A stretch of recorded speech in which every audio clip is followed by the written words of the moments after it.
네, 최근에 집단 감염이 연이어 발생하면서 주춤하던 확산세가 다시 이어지지 않을까 우려되는 상황인데요. 재난방송센터 연결해서 자세한 상황 알아보겠습니다. 김민경 기자. 자, 오늘 확진자 현황 자세히 분석해 주시죠.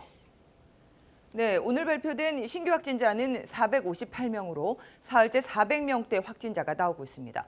국내 발생 확진자가 423명이고요. 해외 유입은 35명입니다. 사망자는 15명 더 나왔습니다.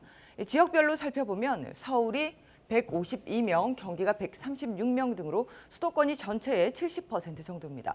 다만 다른 지역에서도 확산세가 심상치 않습니다.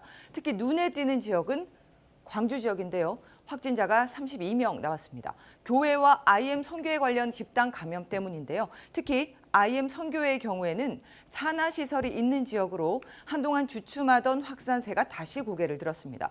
확진자 평균으로 본 추세인데요.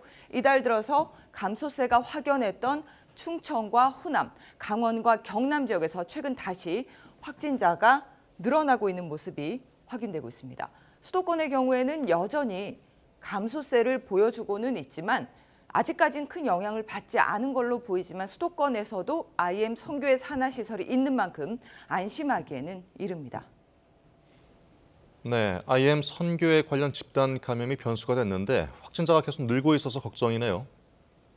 네, IM 선교회가 운영하는 시설과 관련한 확진자는 지금까지 모두 355명으로 파악됐습니다.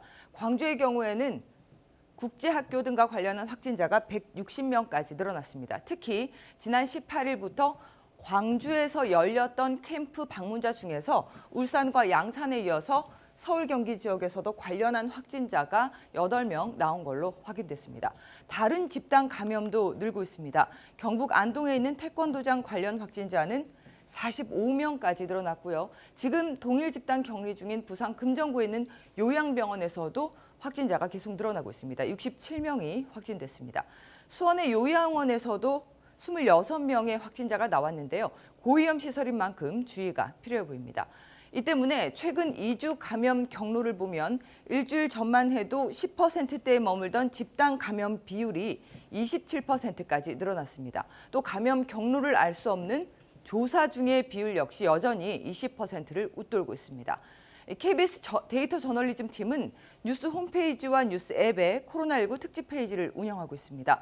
지역별의 확진자 현황과 시도별 추이는 물론 연령별 분석 통계와 선별 진료소 정보 등이 잘 정리돼 있으니까요. 참고해 주시기 바랍니다. 지금까지 재난방송센터에서 KBS 뉴스 김민경입니다.